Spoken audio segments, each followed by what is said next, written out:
বলো না, বলো না, বলো না তুমি আমার, বলো না, বলো না, বলো না তুমি আমার। ওয়েলকাম গাইস, আমি জাদামেদ আকাশ। আমি মিম। চলে আসলাম আরেকটি ভিডিও নিয়ে। সেটা হচ্ছে আমাদের বর্তমান টলিউড মেগাস্টার দেব এবং আহ, আমার কাছে জিতও মেগাস্টারই।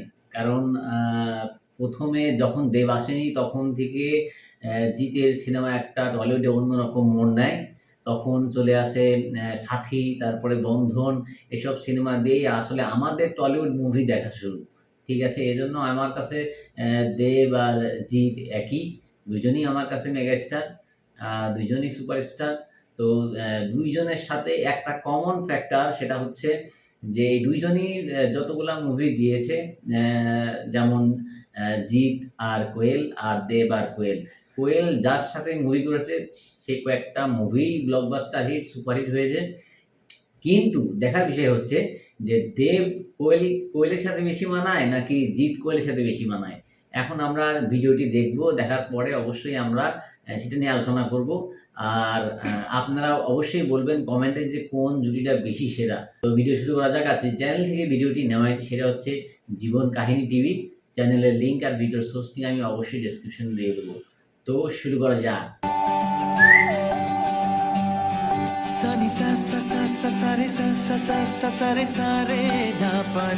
আর ঠিক এই সালেই তাদের আরেক সিনেমা মন মানে নাও আসে।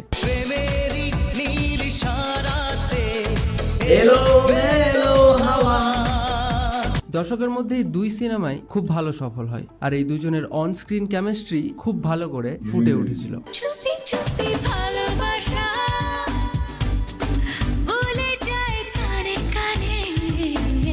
অন্যদিকে জিৎ কোয়েল জুটির ব্যাপারে বললে এদের কাহিনী 2003-এ আসা নাটের গুরু সিনেমা দিয়ে শুরু হয়।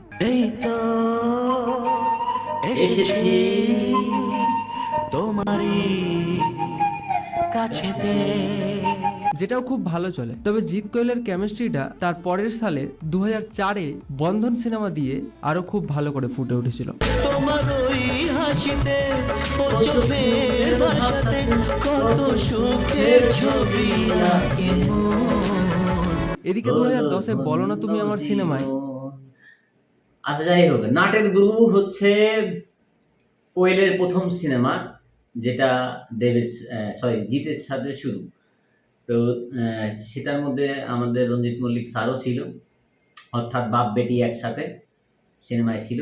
আর সিনেমাটি অসম্ভব সুন্দর, অসম্ভব সুপারহিট হয়েছিল ওই সময়। আমার অনেক ভালো লাগে নাটের গুরু সিনেমাটা। নাটের গুরু সিনেমায় অনেক ব্যাপার স্যাপার আছে। যারা দেখেননি দেখে নিতে পারেন, অবশ্যই অনেকেই দেখেছেন। যারা দেখেনি নাটের গুরু সিনেমাটা দেখতে পারেন। মনেই হচ্ছিল না যে কোয়েলের এটা প্রথম সিনেমা। ঠিক আছে, তো শুরু করা যাক। দেব কোয়েল জুটির বন্ড খুব সুন্দর মানিয়েছিল। বলো না, বলো না, বলো না তুমি আমার, বলো না, বলো না, বলো না তুমি আমার। আর অন্যদিকে 2005-এ শুভদৃষ্টি মুভিতে জিৎ কোয়েল জুটির অন স্ক্রিন বন্ড আলাদাই মানিয়েছিল। রাগে অনুরাগে আজ আরো কাছে ডাকে। যার পর এই সিনেমার ক্রেজ আজও অনেকটা বেশি। পাগলে কি না বলে, ছাগলে কি না খায়, সে কথা কানে নিলে হবে যে চলা দায়। পাগলে কি না বলে। তবে তার মানে এই নয় যে বলো না তুমি আমার সিনেমাটি খারাপ ছিল। আরে দুটাই বেশ ছিল, দুটাই খুব বেশ ভালো পপুলার। 2006-এ জিৎ কোয়েল জুটির পরপর 3টা মুভি আছে। একটা হচ্ছে হিরো, সুপারহিট।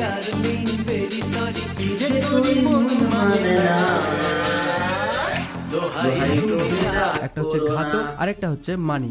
এই নীল সাগরের পারে স্বপ্নেরা ডানা মেলে।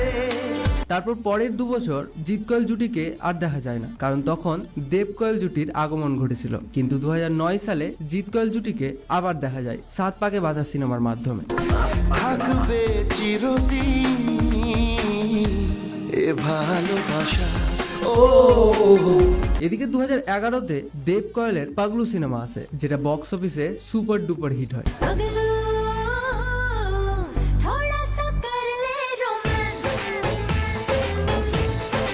আর পরের বছরই জিৎ কোয়েলের 100% লাভ সিনেমাটি আছে, যেটাও সুপার ডুপার হিট হয়। এতদিন ভাবছি কবে তোমার দেখা পাই, ছিল 0% বেকার জীবনটায়। মানে সত্যি বলতে মানুষ কোয়েলের সাথে দেব আর জিৎ দুজনকেই খুব পছন্দ করছে। হ্যাঁ, 2012 এবং right. 13-তে দেব কোয়েল জুটির দুটো সিনেমা আসে, একটা হচ্ছে পাগলু 2, একটা প্রেমের গান লিখেছি আর আর তাতে তোর নাম লিখেছি, মাঝরাতে বদনাম হয়েছে মন। আর একটা হচ্ছে রংবাজ। তুই আমার রানী আমি তোর রাজা রে, পাবি না আমার মতো বাংলা বাজারে। তবে জিৎ কোয়েলের 2012 100% লাভ এই হিরো, তুই আমার হিরো, তুই আমার হিরো, এটার কিন্তু ফুল সং অলরেডি আমাদের চ্যানেলে দেওয়া আছে, আপনারা চাইলে দেখতে পারেন, অসম্ভব সুন্দর একটা রিয়াকশন দেওয়া আছে। সিনেমার পর টানা 2 বছর আর কোনো সিনেমাই আসে না। তবে 2015 সালে আসা আবার উচিত জিৎ ছিল। কোয়েল জুটিকে দেখা যায় বেশ করেছি প্রেম করেছি সিনেমার মাধ্যমে। তোর এক কথায় আমি রাখি দিল না? বেশ হাজার করেছি। বাজি, তোর ইশারায় আমি মরে যেতেও রাজি। এদিকে আবার দেব কোয়েল জুটিকে 2015-তে হিরোগিরি মুভিতে দেখা যায়।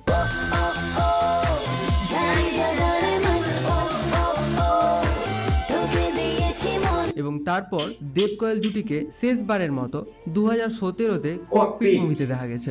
চলো বাসা যাক, ভালোবাসা যাক, যেন আর কিচ্ছু।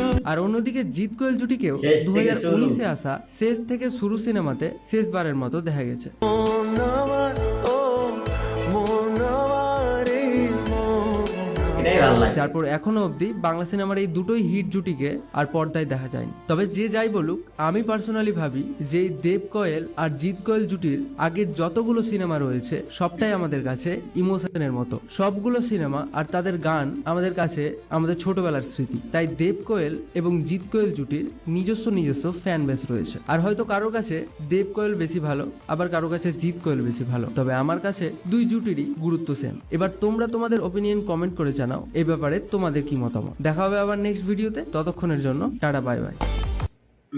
এখন আমরা বলি, ঠিক আছে, ঘটনা হচ্ছে এরকম, ব্যাপারটা বুঝতে হবে। সেটা হচ্ছে যে নাটের গুরু দিয়ে সিনেমা শুরু কোয়েল মল্লিকের, আর তার আগেই অলরেডি সুপারস্টার অলরেডি হয়ে গিয়েছিল আমাদের জিদ্দা, ঠিক আছে। কারণ জিদ্দার প্রথম যে সিনেমাটা ছিল, যেটা লাইভের প্রথম বাংলা সিনেমা, সেটা ছিল সাথী। ও বন্ধু তুমি শুনতে কি পাও, এই গান সাথে আমার। সিনেমায় যে নায়িকাটা ছিল এখন প্রিয়াঙ্কা। কোথায় গেছে? আমি জানি না, হয়তো বা বাসায় আছে, আমাদের বাসায় তো নাই। ও যে পরে যার সিনেমাই করেনি মনে হয়। না না, করেছে, সাথীর পরে সঙ্গী করেছে, তারপরে আর হ্যালো ম্যাম, মেম সাহেব, ওটাও জিতের সাথে, সঙ্গীও জিতের সাথে, আরো অনেক ছবি করছে, কিন্তু ওইভাবে চোখে পড়ে নাই। যাই হোক, সাথীর পরে আরো অনেক সিনেমা করে, তারপরে চ্যাম্পিয়নও করছে এর মধ্যে। হ্যাঁ, যাই হোক, জিৎ ওই সময় অনেক বড় সুপারস্টার হয়ে গেছিল। তারপরে দেবের আগমন ঘটলো। তারপরে চলে আসলো কোয়েল মল্লিক নাটের গুরুতে আসে, নাটের গুরুতে আসার পরে ফের বন্ধনে আসে, আর বন্ধনে আসার পরে তখন জিদ্দা কি করলো, পুরা ফ্যামিলি অডিয়েন্স যতগুলা ছিল সব থেকে টেনে নিয়ে নিল। তখন ফ্যামিলিয়ার মুভি হচ্ছিল, শুভদৃষ্টি ফ্যামিলিয়ার মুভি, বন্ধন তো টোটালি ফ্যামিলিয়ার মুভি, মানে প্রত্যেকটা জিদ্দার মুভি ছিল অসম্ভব সুন্দর। আর তখন এই যে জুটিটা স্ট্যাবলিশ হয়, জিৎ আর কোয়েলের জুটি, হিরো, তারপরে হচ্ছে আরও কয়েকটা মুভি আছে, ঘাতক, এগুলো অনেক সুপারহিট মুভি হয়। তারপরে শুরু হয় দেবের যাত্রা শুরু হয় কি অগ্নিশপথ দিয়ে রচনা ব্যানার্জির সাথে। ওরা অতটা বেশি সাফল্য পায়নি। তারপরে আই লাভ ইউ থেকে শুরু হয় দেবের যাত্রা। তো দেবের প্রথম দিকে ধরতে গেলে পরে আই লাভ ইউ এর পরে চ্যালেঞ্জ আসে। হ্যাঁ, তখন দেব শুভশ্রী স্ট্যাবলিশ হয়ে যায়, কারণ চ্যালেঞ্জ হচ্ছে শুভশ্রীর অফিসিয়াল নায়িকা হিসাবে প্রথম সিনেমা। কিন্তু তার আগেও শুভশ্রীর একটা মুভি আছে যেটাতে পিতৃভূমি নাম, আপনারা জানেন হয়তো বা, না জানলে চেক করতে পারেন, যে পিতৃভূমিতে জিদ্দার হচ্ছে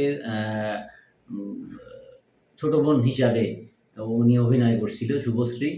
তারপরে দেবের সাথে পরাণ যায় জ্বলিয়া, তারপরে রোমিও, হ্যাঁ, তারপরে তো সবাই জানে কতগুলো সিনেমা আসছে দেবের সাথে।